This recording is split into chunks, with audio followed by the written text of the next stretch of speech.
Have you ever been told by your own family that you're a burden? It's hard to imagine those words coming from someone you raised, protected, and loved with all your heart. But that's exactly what happened to one mother. No warning, no softness, just a sentence that hit like a knife. You're too much trouble. And just like that, everything she believed about her place in her family began to unravel. She had left everything behind: her home, her routines, her independence, thinking she was stepping into a chapter of love, safety, and shared care. At first, it seemed like the right decision. Safer, more practical. It'll be good for everyone, her son said. And she believed him. But little by little, things changed. At first, it was just small choices made on her behalf, nothing too big. But over time, it became everything. The doctors she would see, the medications she would take, the friends she was allowed to visit.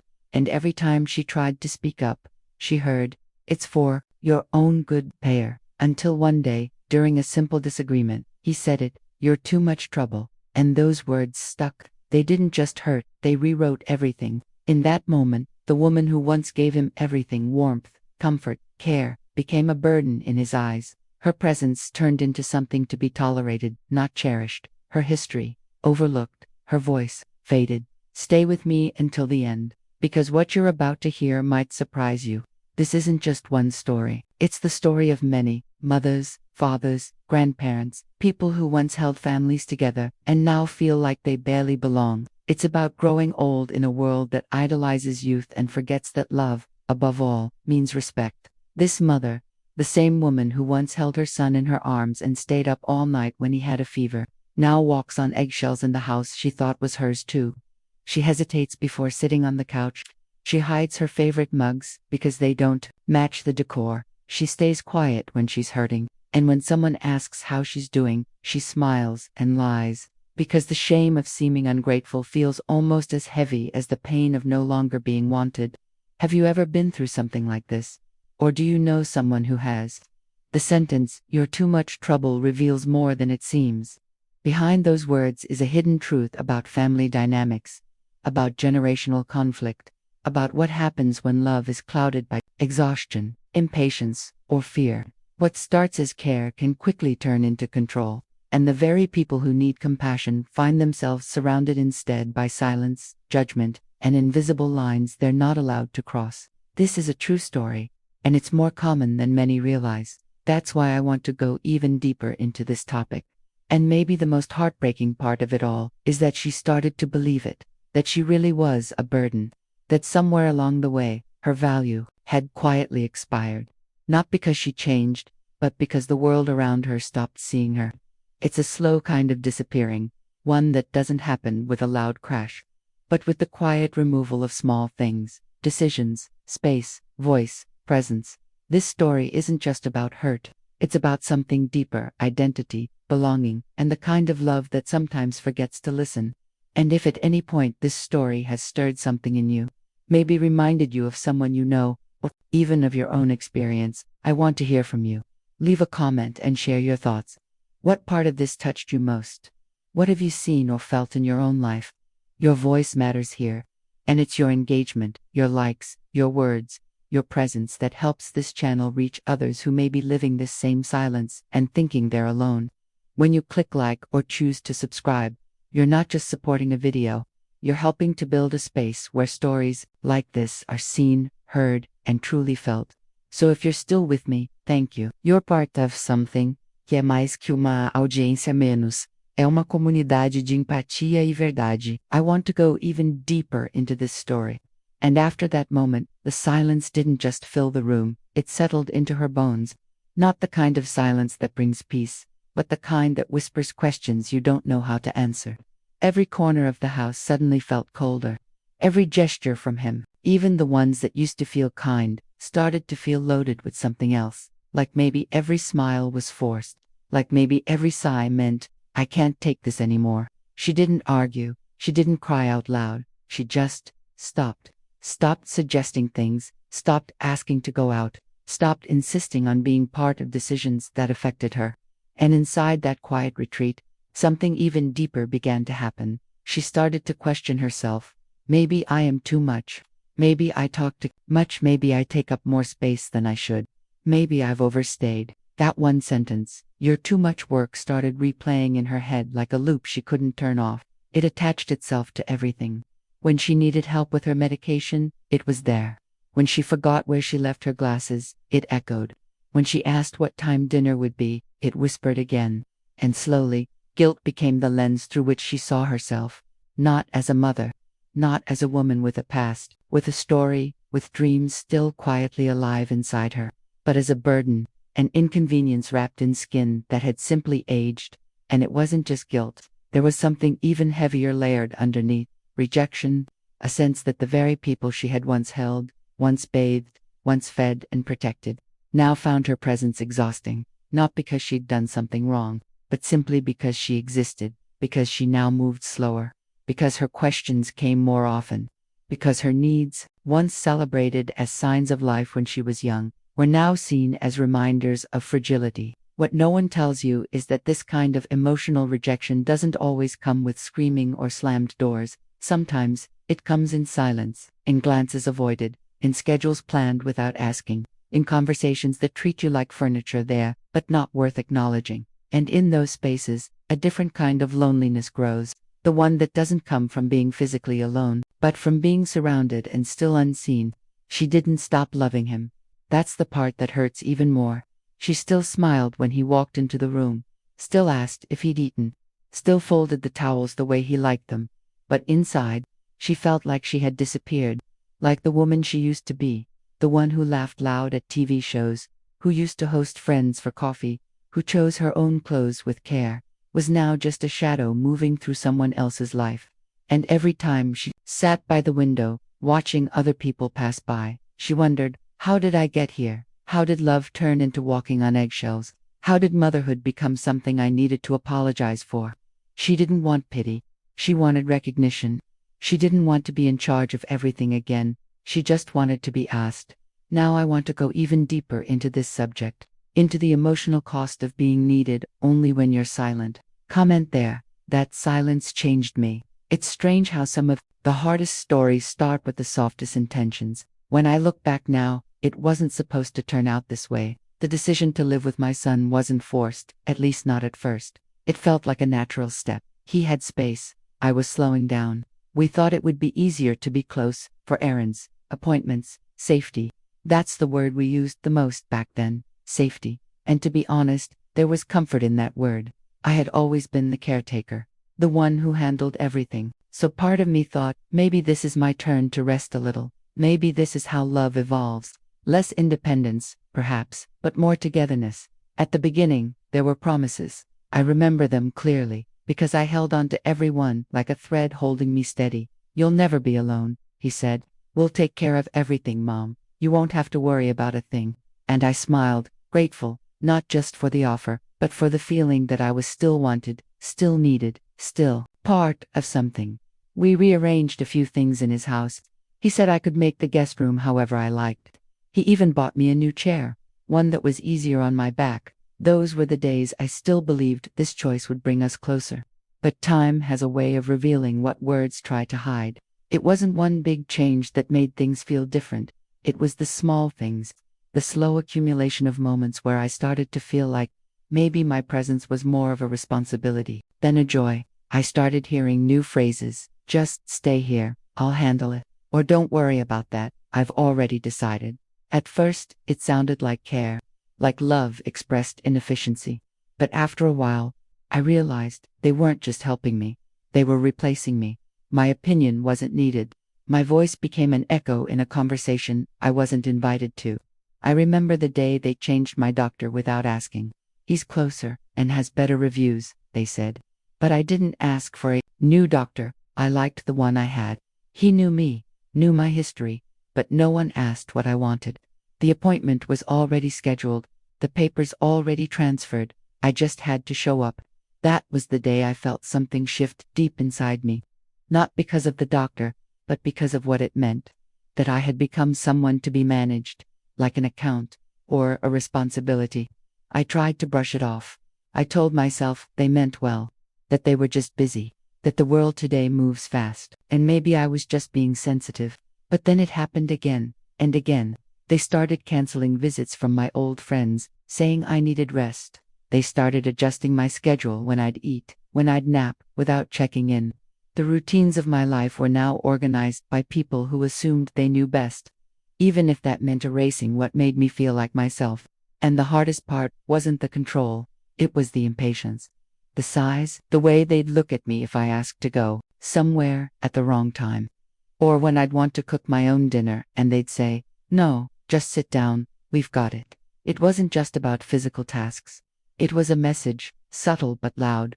"We don't trust your choices anymore." That's when I started shrinking, not just in the space I took up, but in the way I existed inside this family. I didn't want to fight. I didn't want to cause problems. I told myself, maybe this is aging. Maybe this is just what happens. But inside, something kept asking, does love always mean giving up who you are? Now I want to go even deeper into this subject, because what began as care turned into something I didn't see coming, a slow fading of my own voice. Comment there. It started with good intentions. It's a strange kind of fading, not sudden, not loud, but constant. A slow disappearance beneath the surface of a life still in motion. I was still breathing, still walking, still smiling when they looked, but something inside of me had started to go quiet. Not because I wanted to, but because I was being quieted. There's a particular kind of pain that comes from no longer being seen as a full person. Not invisible in the literal sense, no, but emotionally invisible. As if my desires, my preferences, my rhythms, had all expired without anyone informing me. And it doesn't happen in one dramatic gesture. It happens when someone picks your clothes for you, not as a favor, but because it's faster this way. It happens when your meals are set on the table before you even get a chance to say what you feel like eating. It happens when you say, "I'd like to go out for a walk," and they answer, "It's too cold today," as if that's the end of the conversation, like your wishes don't carry weight anymore. What I started to realize, painfully, slowly, is that I had been reduced to a role. The elderly mom, the dependent, the fragile one. And once people assign you that label, they stop asking what you want. They just do what they think is best. It sounds harmless, maybe even thoughtful, from the outside, but the truth, it's dehumanizing. Because what makes us who we are is the ability to choose, to participate, to be heard. And when those things are removed, even with the best intentions, it feels like you're being turned into furniture present, but not part of the conversation. One afternoon, I wanted to wear a specific blouse. It was simple. I had seen it in my drawer, soft pink with little buttons on the sleeve. But when I reached for it, I was told, "No, that one doesn't match the jacket we set out for you." I paused. It wasn't about the blouse. It was about the fact that I wasn't even allowed to pick what touched my skin, something so intimate and still, no one thought to ask. Another time, I had made a plan to see an old friend. We hadn't seen each other in years, and we'd found a day that worked. But when the day came, my ride wasn't available, and it wasn't a good idea anyway.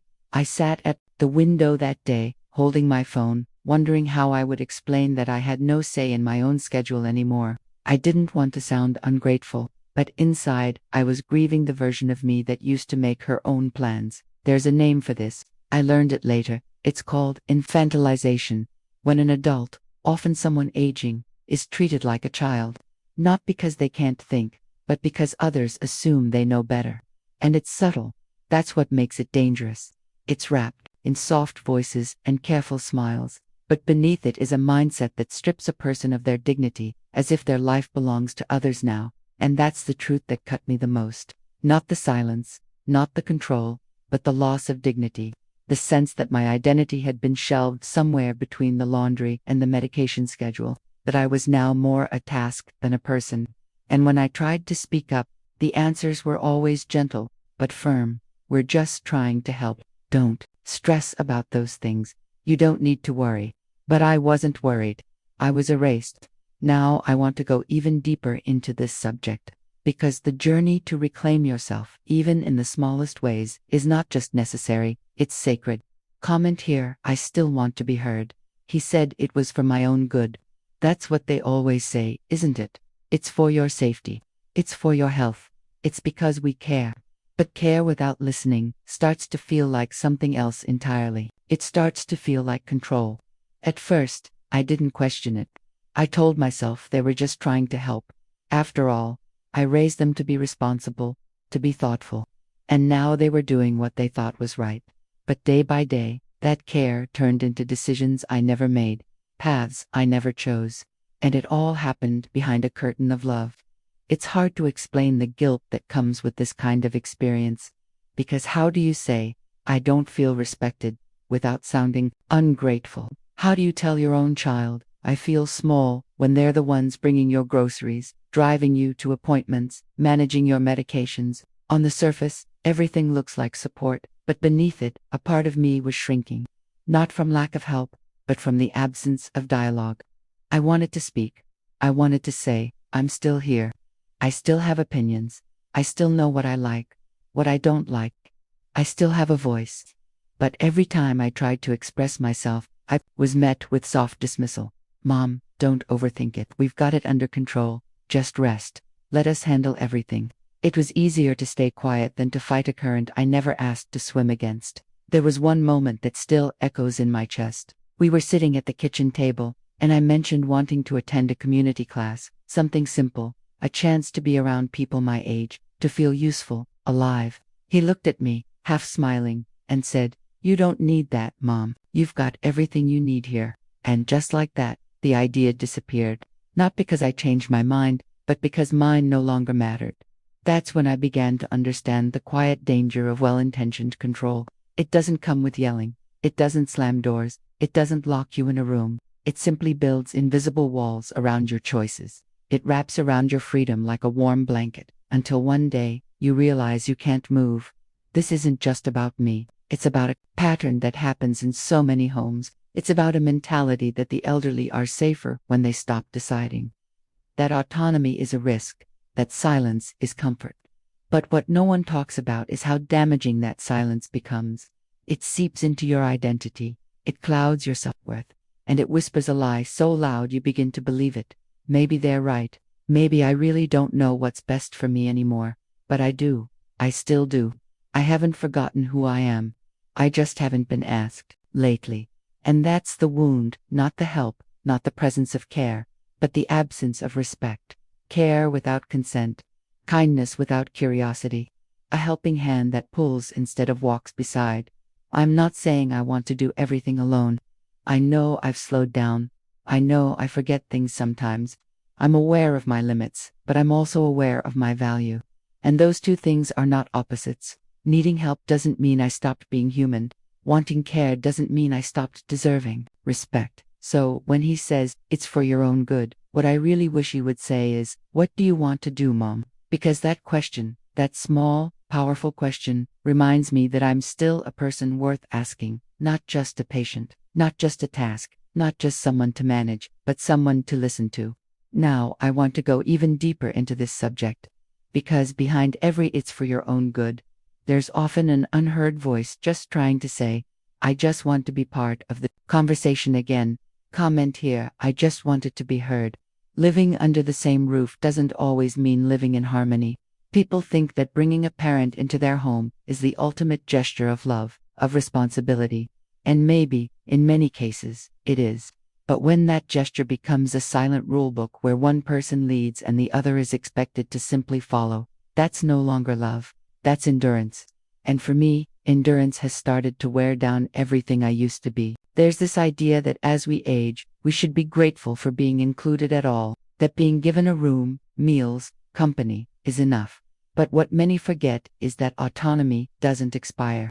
The need for space, not just physical, but emotional, doesn't retire with age.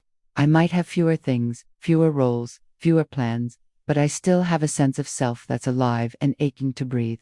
Living with my son wasn't part of my original journey. It wasn't how I pictured these years.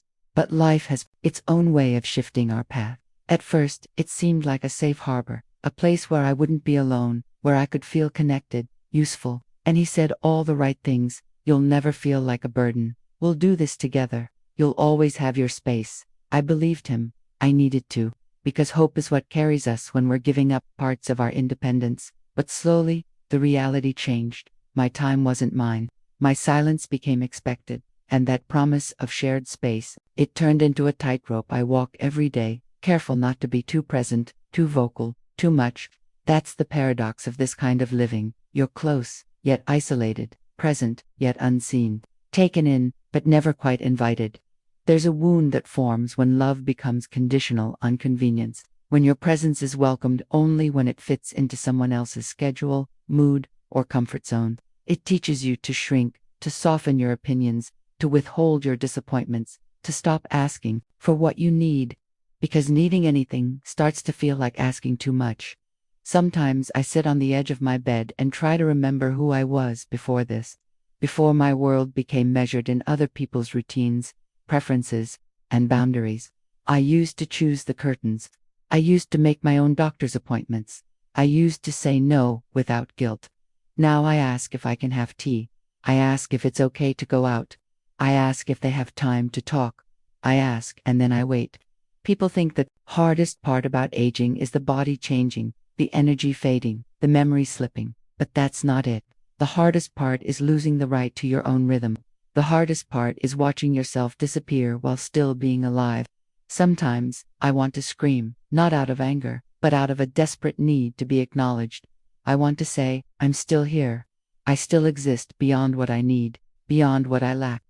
I'm not just someone to take care of, I'm someone to know, to respect, to include. But I don't scream. I just swallow it down, like I do with most things now, because screaming in a house where you already feel invisible feels like confirming that you're the problem. Let's be honest, sharing a home with adult children can be beautiful, but it also exposes truths no one wants to face. That unresolved pasts don't disappear with proximity. That closeness can amplify pain. That sometimes, being under the same roof reveals more emotional distance than anyone expected. And, yet, we all keep going, pretending it's fine, saying it's just a phase, brushing off the pain like it's something temporary, when deep down, it feels permanent. Now I want to go even deeper into this subject, because the longer we ignore the cost of forced togetherness, the more identities vanish behind closed doors. Comment here, I still want my space. Now I want to go even deeper into this subject, because at some point, after all the silences, the careful steps, the lowered voice, something inside starts whispering, you can't live like this forever. And maybe that whisper is the first breath of healing. There comes a moment when the weight of invisibility becomes too much, when the pain of being tolerated starts to outweigh the fear of confrontation. It doesn't happen with fireworks or dramatic speeches. It often begins with something small, a single decision, choosing what to wear that morning, saying no to a meal you don't want, asking to go for a walk alone, not because you're angry, but because you need space to remember who you are. And in those subtle, quiet shifts, something reawakens. Self-worth. Rebuilding self-esteem after years of emotional withdrawal is not about ego, it's about dignity. It's about remembering that love and silence are not the same thing. That peace built on suppression is not true harmony. You start to see that autonomy isn't rebellion, it's survival. It's how we hold on to our identity, even when everything around us tries to reshape it. Some people think that when a parent begins to speak up, it's disrespect, that asking for space or choices is a sign of resistance, not wisdom. But the truth is, boundaries don't destroy families, they protect them. Honest conversations, even the difficult ones, are the bridges to healing. Because pretending everything is fine while you're slowly disappearing is not love. It's performance. And no one deserves to live their final years performing who they used to be. There's power in reclaiming the little things, choosing your own clothes, deciding what time to sleep, calling a friend without asking for permission. These are not luxuries. They are proof of life. And when you begin to gather those pieces again, your confidence doesn't roar. It returns as a whisper. But that whisper grows. It tells you that you matter, that you're not just someone's mother or patient or roommate, that you're still a whole person, full of stories, memories, opinions, and dreams. And sometimes, to protect that person, you have to begin again. Not by walking away, but by standing firm, with softness and truth, by saying, I appreciate your help, but I still need my voice. Or, I love you, but I won't give up who I am to make things easier. Those words can feel terrifying to say, but they are the start of a new kind of connection, one built on mutual respect instead of quiet sacrifice. Because in the end, We're not asking for control, we're asking for partnership, to be seen, heard, included, to be part of the decisions that affect our lives. And yes, that might feel uncomfortable for those who've grown used to deciding for us. But growth often feels uncomfortable. It stretches everyone involved. Healing from emotional silence requires more than time. It demands truth. And the truth is, love without respect is incomplete. Care without consent is control. And presence without freedom is a prison.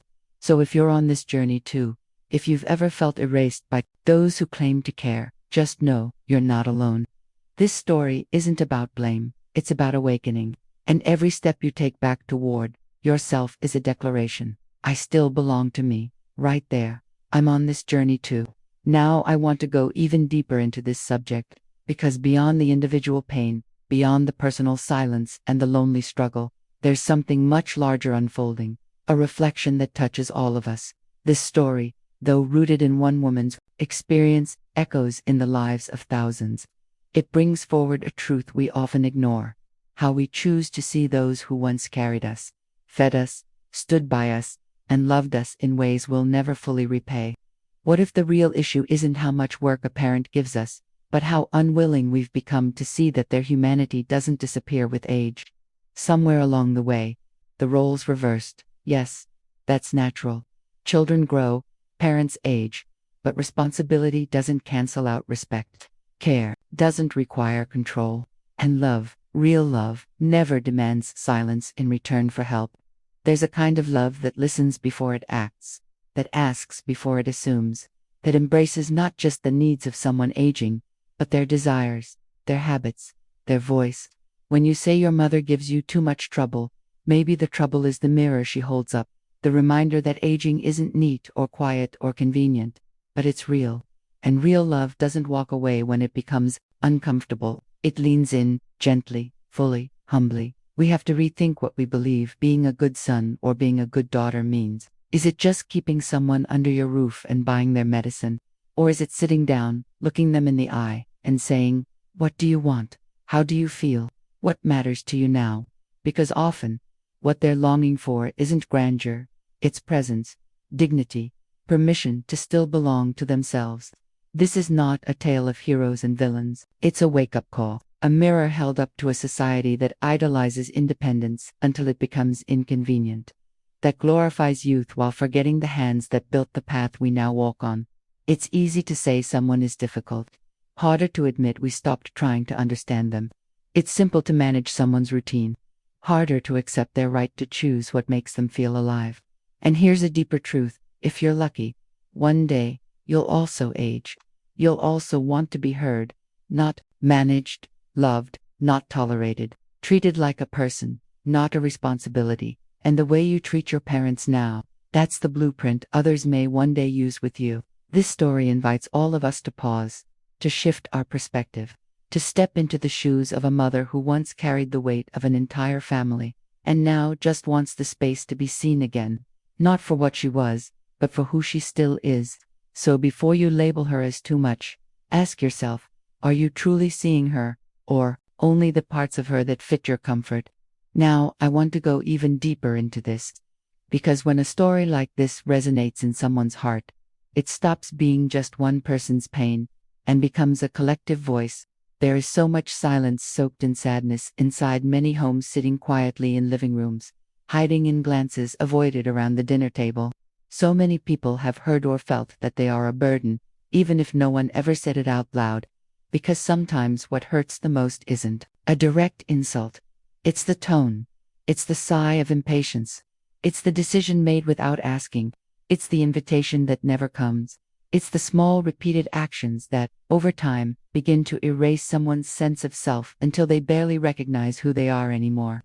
The hidden truth behind many family walls is that love, when misunderstood, can turn into control. And control, even when disguised as care, is still a form of emotional captivity. It doesn't matter if that prison comes with a comfy chair and warm meal sif. There's no room for choice, no space for voice, no respect for individuality. The prison is real. This is the kind of transformation we rarely notice, when love slowly becomes possession, when concern becomes the excuse for silence, when protection becomes a tool for domination. But the truth is, no one is born knowing how to care. Real care takes open-mindedness, humility, the willingness to listen, to make mistakes, to unlearn and learn again. It means recognizing that even as someone ages, their journey still belongs to them. Their choices, no matter how small, still matter. The clothes they want to wear, the time they like to eat breakfast, the kind of music they enjoy, the freedom to say, I don't feel like doing that. These tiny decisions form the core of a person's identity.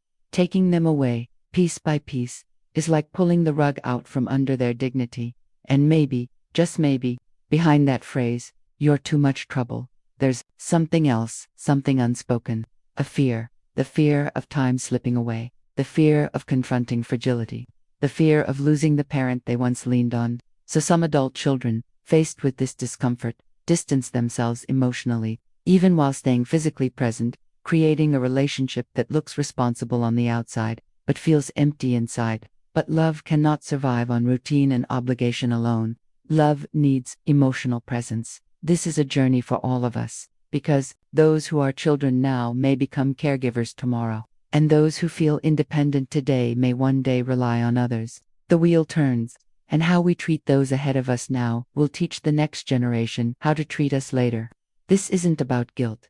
It's about awareness, about choices, about understanding the silent impact of our everyday actions. If any part of this story echoes inside you, if you've ever heard or felt something like this, leave a comment below. Your voice might give strength to someone else going through the same thing in silence. Just write, I'm on this journey too. If you're still here with me, it probably means this story touched something inside you too. And I want to thank you not just for watching, but for feeling along with me. If this message spoke to your heart, go ahead and hit the like button.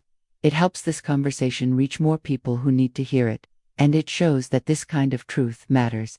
And if you want to keep exploring stories like this, real, emotional, human, subscribe to the channel. That way, we stay connected, and Voca doesn't miss any of the moments we'll share from here on. And if you made it to the end, let me know you're here. Leave a comment saying, I'm with you until the end. Just that, it means more than you know.